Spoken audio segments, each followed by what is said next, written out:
The Sinner's Guide. By Venerable Louis of Granada. Saint Teresa of Avila stated that this work of Venerable Louis converted over 1 million souls in her day.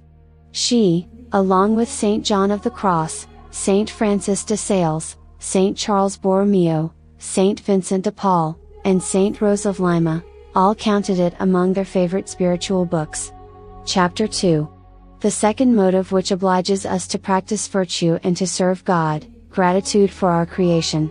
We are obliged to practice virtue and keep God's commandments not only because of what God is in Himself, but because of what He is to us, because of His innumerable benefits to us. The first of these benefits is our creation, which obliges man to give himself wholly to the service of his Creator, for in justice he stands indebted to Him for all he has received, and since he has received his body with all its senses, and his soul with all its faculties, he is obliged to employ them in the service of his Creator, or incur the guilt of theft and ingratitude towards his gracious benefactor. For if a man builds a house, who should have the use and profit of it, if not he who built it? To whom does the fruit of a vine belong, if not to him who has planted it? Whom should children serve, if not the Father who gave them being? Hence the law gives a father almost unlimited power over his children, so natural does it seem that he should be master of an existence of which he is the author. What, then, should be the authority of God, the sovereign author of all being in heaven and on earth? And if, as Seneca remarks, those who receive benefits are obliged to imitate good soil and return with interest what they have received, what return can we make to God, when we have nothing to offer Him but what we have received from His infinite goodness? What, therefore, must we think of those who not only make no return to their Creator, but use His benefits to offend Him? Aristotle tells us that man can never make adequate return to his parents or to the gods for the favors received from them. How, then, can we make a suitable return to the great God, the Father of us all, for the innumerable blessings bestowed upon us? If disobedience to parents be so grievous a crime, how heinous must it not be to rebel against this gracious God? He Himself complains of this ingratitude by the mouth of His prophet: the son honoreth the father, and the servant his master. If, then, I be a father, where is my honor? And if I be a master, where is my fear? Malachi 1:6. Another servant of God, filled with indignation at like ingratitude, exclaims, "Is this the return thou makest to the Lord, O foolish and senseless people? Is not He thy Father, that hath possessed thee, and made thee, and created thee?" Deuteronomy 32:6. This reproach is addressed to those who never raise their eyes to heaven to consider what God is, who never look upon themselves in order to know themselves.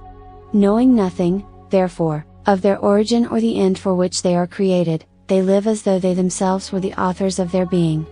This was the crime of the unfortunate king of Egypt, to whom God said, "Behold, I come against thee, Pharaoh, king of Egypt, thou great dragon that liest in the midst of thy rivers, and sayest, The river is mine, and I made myself." Ezech. 29-3.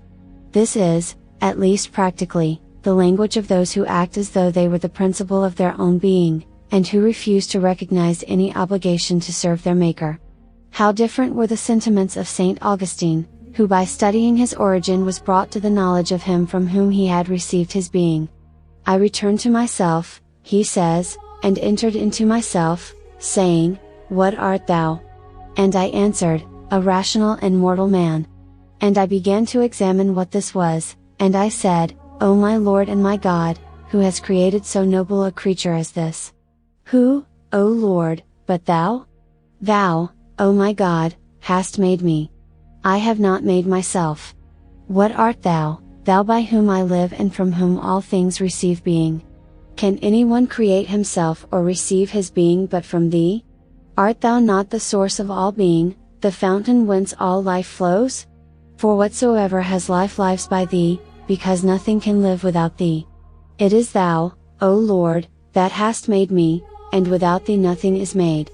Thou art my Creator, and I am Thy creature. I thank Thee, O my Creator, because Thy hands have made and fashioned me. I thank Thee, O my Light, for having enlightened me and brought me to the knowledge of what Thou art and what I myself am. This, then, The first of God's benefits, is the foundation of all the others, for all other benefits presuppose existence, which is given us at our creation. Let us now consider the acknowledgement God demands of us, for He is no less rigid in requiring our gratitude than He is magnificent in bestowing His benefits, and this is an additional proof of His love, for our gratitude results in no advantage to Him, but enables us to profit by the favors we have received, and thus merit other graces from His infinite goodness. Thus we read in the Old Testament that whenever He bestowed a favor upon His people He immediately commanded them to keep it in remembrance. When He brought the Israelites out of Egypt He commanded them to commemorate by a solemn festival every year their happy deliverance from bondage. When He slew the firstborn of the Egyptians and spared the Israelites, He commanded that the latter, in return, should consecrate their firstborn to Him. When He sent them manna from heaven to sustain them in the wilderness, He ordered that a portion of it should be put in a vessel and kept in the tabernacle as a memorial to generations of this extraordinary favor. After giving them victory over Amalek He told Moses to write it for a memorial in a book, and deliver it to Josue. Since, therefore, God so rigidly requires a continual remembrance of the temporal favors He grants us, what return of gratitude will He not demand for this immortal benefit? Such we truly call the benefit of creation, because with it we receive from God the gift of an immortal soul. The patriarchs of old were deeply sensible of this obligation of gratitude, and therefore we read that whenever God bestowed upon them any special favor or blessing they evinced their gratitude by erecting altars to His name and by rearing other monuments to commemorate His mercies to them. Even the names they gave their children expressed the favors they had received, so desirous were they that their debt of gratitude to God should never be forgotten.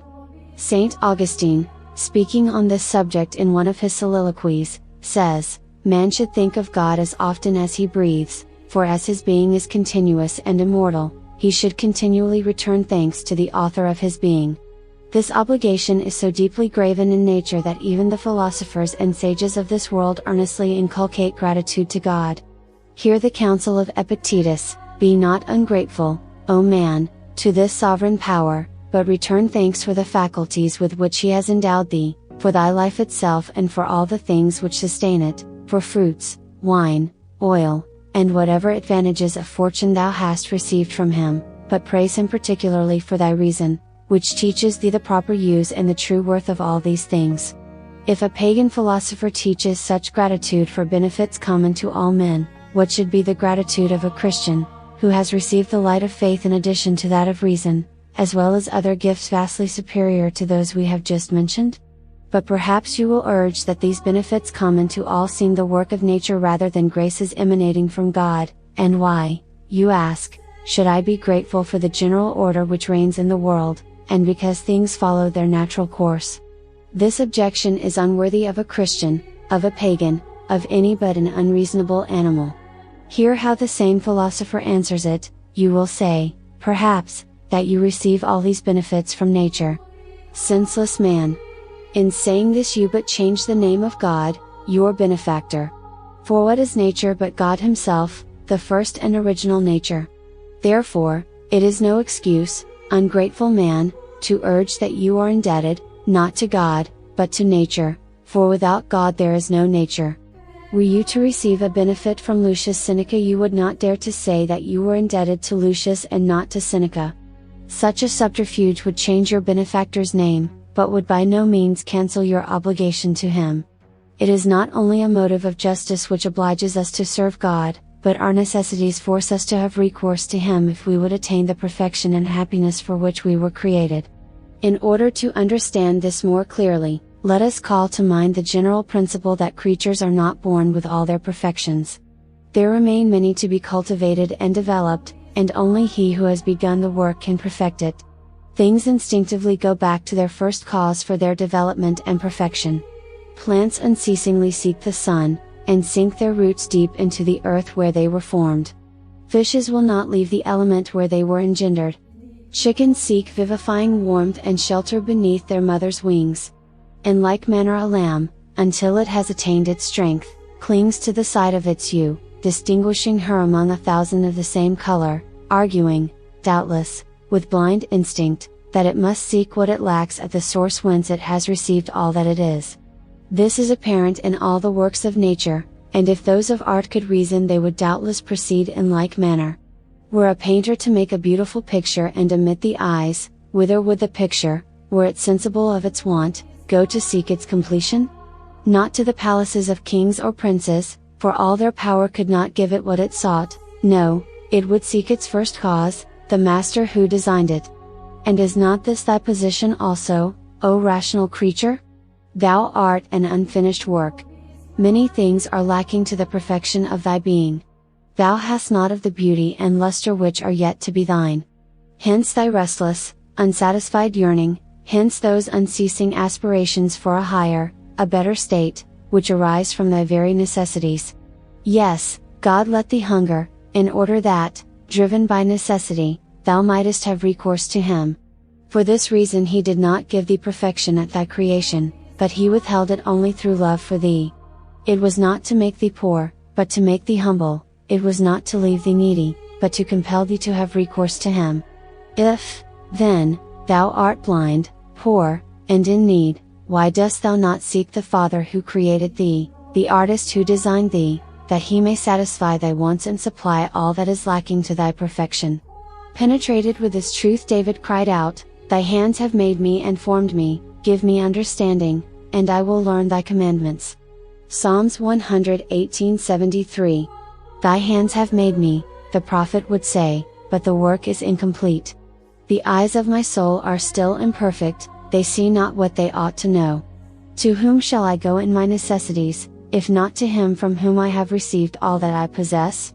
Enlighten, then, my eyes, O Lord, that they may know Thee, and that the work Thou hast begun in me may be perfected.